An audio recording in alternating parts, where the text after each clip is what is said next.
Hey YouTube, welcome back to my channel. Thank you guys for tuning in. Today I wanted to talk about a subject that I think should be talked about way more. But before we get into that, I just want to say I'm so thankful for you guys and all the things you guys have been doing on the channel. The likes, the comments, the subscriptions. I am beyond grateful. So just make sure to keep it up. My goal is to get to 1,000 subscribers by June, and I know it's a tall goal. It's a really hard goal to do, but I would appreciate and I would love if you guys could just subscribe, hit the like button, and comment, and help me grow this channel. I owe you guys the world. So if you're watching this, make sure to like, comment, and subscribe, and yeah, and let's jump into this video. So this video is basically about the Toronto Raptors and their future and what their future holds, right?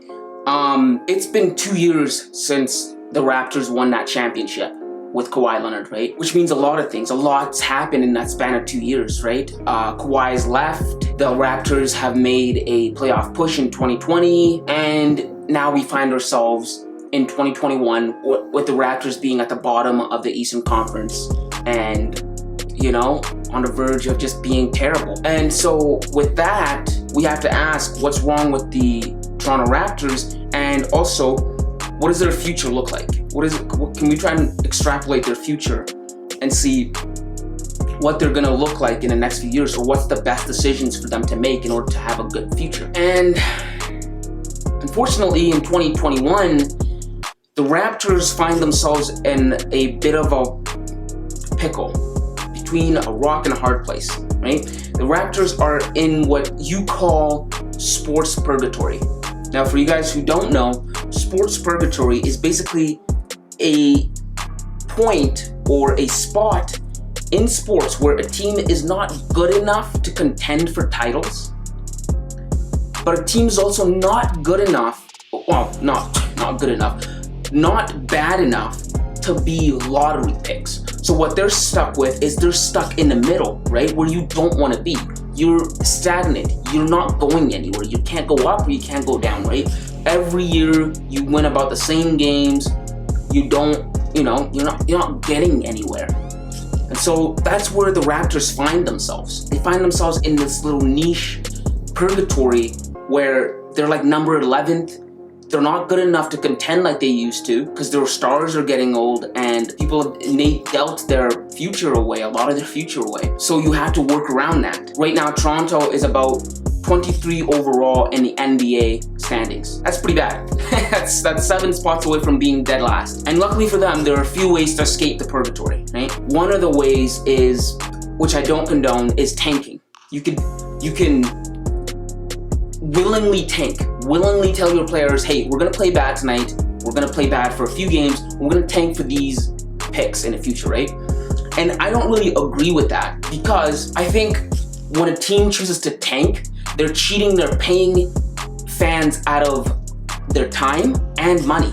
Remember, people take the time out of their day, they take the money out of their bank account, buy tickets, whatever, they go to these games and they watch it. They deserve to be entertained at the highest level. And if you're not bringing that, you know, you might as well be a fraudulent organization, right? And the other thing wrong with tanking is that the implications it has on the players, right? You know, a lot of these players on these teams are playing for their next contracts, right? They're playing for their next contracts. In the next negotiation rounds, when they're negotiating with a different organization as to why they should get a certain amount of money, right? You know what the organization does? They pull up video. They pull up video of you. They pull up your stats. And if you were using time to tank, your stats are most likely going to be bad. Your highlights are going to be bad. And that's going to have this projection of you that you're a bad player. And you don't want a certain kind of money. So it hurts you in the long run if you're a player, right? So I don't really condone or think tanking is the best way to go about escaping the purgatory. But luckily, you could also escape the purgatory through trades. The Raptors have some capital to, you know, get them out of this sticky pickle. Now bear with me for a second.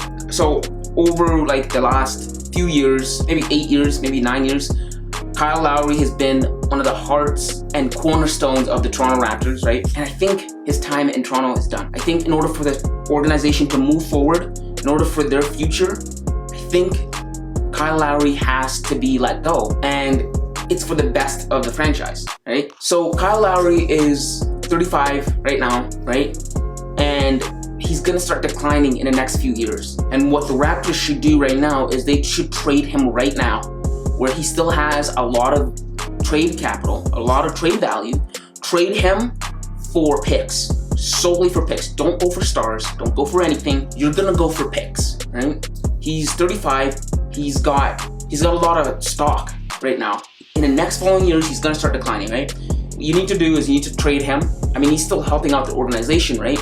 You need to trade him, get as many picks as you can, try and get as many first-round picks as you can, because the organization has to go into rebuild mode. You're gonna start rebuilding, all right? The stars that you have right now that are not producing, that are not making you contenders, gotta go. I don't think you should trade Fred VanVleet and Pascal Siakam right now, but that doesn't mean that they're not off the table. Just maybe in a near future, right? Right now, I think they should trade Kyle Lowry and Rodney Hood for a few draft picks, and then use those draft picks in this upcoming draft to try and position themselves for success in the future. As it stands right now, Toronto owns its 2021 first round pick, but not its second.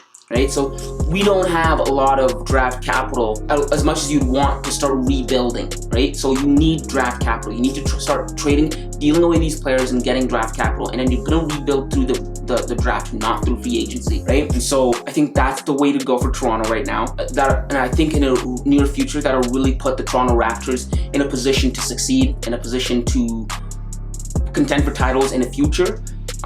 It's just, with Kyle Lowry, a lot of people are attached to him, and a lot of people are gonna be mad that he's gone, right? There were trade talks this past trade deadline of him being dealt to the Lakers, and there are teams out there that want him. There are teams out there that he would be really beneficial for, and he's not a bad player. It's just that in sports, you have to get out early rather than getting out late.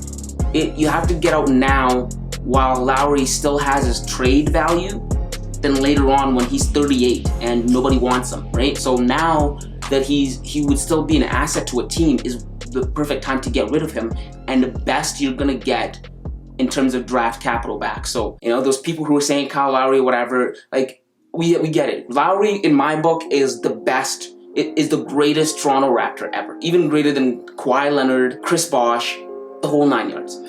And so, unfortunately, his time in Toronto has come to an end. I see him as a strategic piece in moving forward, but not being on a team. Addition by subtraction, if you will. And also, you got to get rid of a lot of these scrubs on the team that are doing nothing, like Rodney Hood. There's a lot of guys on that roster that are literally garbage, right? You got to get rid of these guys, and you got to find, try and find like little gems to put around this new team that you're going to be building, right? And for the short term, Pascal Siakam, Fred VanVleet, they could sustain you, give you a few wins here and there, but not in the long term. In the long term, I think you're gonna have to trade them away too. You're gonna have to get rid of them, get some capital. The goal is to get to a lottery pick. Get a lottery pick, right? Maybe 1, 2, get a bona fide star player that's gonna be a star in the future, right? And set yourself up for success that you can build around. That is literally the future that I would like to see the Toronto Raptors take. But those are just my thoughts. Let me know what you guys think in the comments down below. Do you guys think, the Raptors are dead in the water? Do you think there is hope for them? What route should they take to resurging? Let me know in the comments down below, and make sure to comment, like, and subscribe, and I really appreciate you guys. Make sure to smash that like button. See you in the next video.